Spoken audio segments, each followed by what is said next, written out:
This video is regarding how to create groups in EduNext mobile application. So in order to do that, you have to open your web browser because you cannot do it in your mobile application of EduNext. So I'm clicking on web browser here. So first thing you have to do when you open your web browser, you have to make it desktop site.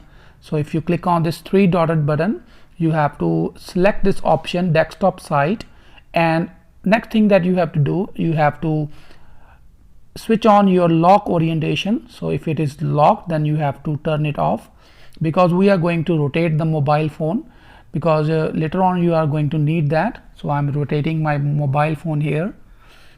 So first input your ID and password. So I'm selecting mine here and click on login, and you will be logged into your EduNext mobile application. So the first thing you have to do is to click on teacher dashboard. So here it is the first button here. So click on it and it will open all these settings here.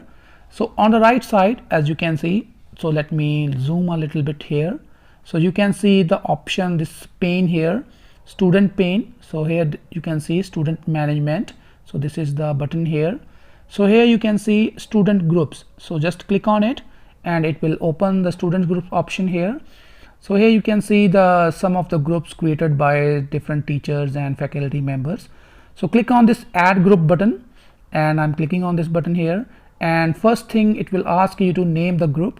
So your group name must be unique one. So for this demonstration I am writing demo class group. So you can write any class here and just scroll it above here, and in charge, just select the name of the in charge.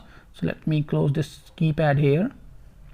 So in charge, so whatever you're in charge of your class, so you can select that. So I'm selecting here my name here. So similarly you can select more than one in charge in a group.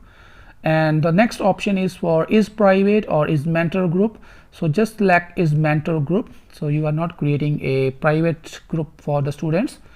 So click on save button and your group will be created.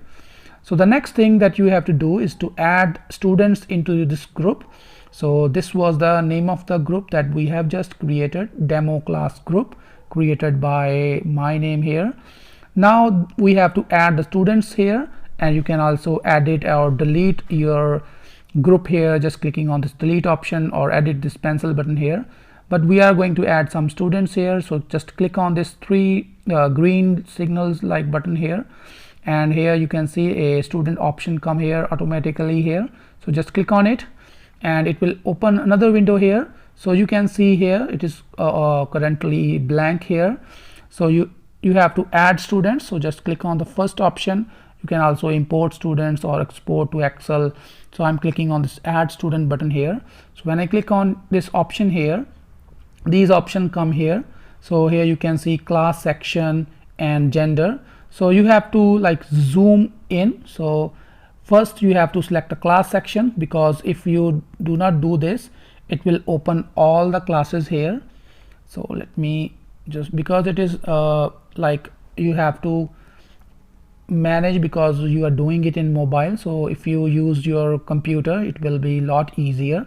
So first just uncheck this academic year. So I'm selecting the previous year first, and then I'm selecting the latest year 2021, and now I'm selecting the class section here. So as you can see, they are not coming up here. So let me create some room here. So I have selected nursery A. So let me select other options. So it's coming up here now, right now. So nursery A, so whichever class is you are taking, or you are making the class group here, so you have to select that. So maybe I'm selecting nursery A or maybe first A. So as you can see, both the classes are selected here. So I'm crossing this nursery A, and I'm selecting only the first A here. So after that you can select the gender. So gender maybe male, female, so maybe all. So you have to just manage here. You can see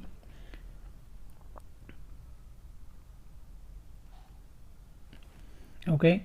So here you can see female, so any gender. So I'm just making all the genders here. Next is you can see here So if you come here, your student name here, currently 0 are selected here. Just click on this drop down menu here, and list of all the students that are in class 1A will come here, and you can select according to their names. So for example, I am adding these students into my group that I have just created. So maybe 4, 5, 6, 7, 8. So 8 students, or maybe there are more students in your group. So after selecting all the students, click on OK, and these 10 students will be added here. You can see here, and click on save button, and your group will be created. So here you can see that we have created a demo group for 10 students. So now if you click on this teacher dashboard and again go to the student management option here and click on student groups, and you can see that your group has been created. So here you can see demo group. So after creating the groups, you have to add all these groups in your meeting options. So I'm logging here again. So where is my password? So this is my, you have to log in here. After login, you have to click on teacher dashboard, and your dashboard, from your teacher dashboard you have to click on eConnect, and after here you can see, click on add button, and here you can select your students. So I'm clicking on students here, and class, so maybe first class, so second, so I'm selecting the first class because I have created the group in my first class. So section is A, and click on OK. So select the group, so it will list down all the groups that have been created by different teachers. So that is the name of my group that I have created here. So click on demo class group, and your topic, so maybe demo is the topic, so not demo, and description if you want. So it is like, here you have to put the URL. So I am adding this URL here, meeting date, so 21st, start time, so maybe this one is the start time, end time. So I'm selecting the end time here, so this is the end time, and click on save. So that is all how you can add groups in your meetings. So thanks a lot for watching this video. Hope this is helpful to you. Thank you.